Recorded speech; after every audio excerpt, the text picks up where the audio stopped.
She spent nearly a month on a liquid-only hunger strike, demanding a meeting with the Prime Minister. But today, Chief Theresa Spence was getting attention she didn't want.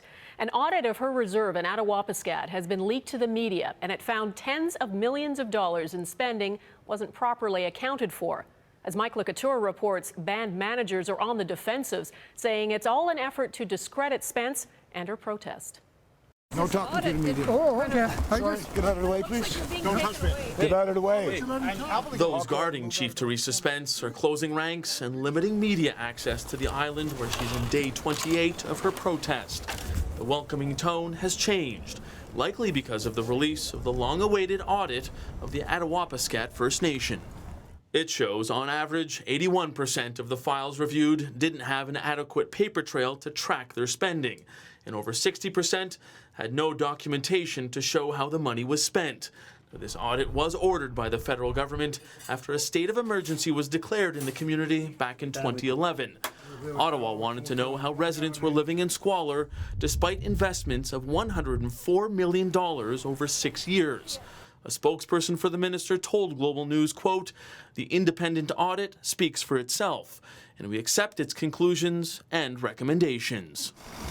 So too does Attawapiskat's co-manager and Chief Theresa Spence's partner, Clayton Kennedy. But he also says that they've done nothing wrong. No mention of misappropriation, and all of the outstanding loans for mortgages and that have always been honored and paid by the First Nation.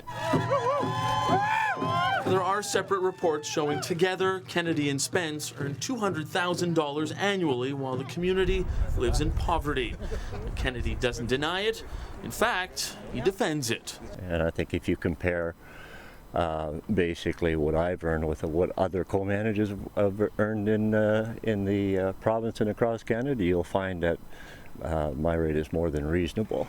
Criticism of money and how it's handled has done little to shake Spence's supporters, who believe releasing the audit just days before her meeting with the Prime Minister is suspect.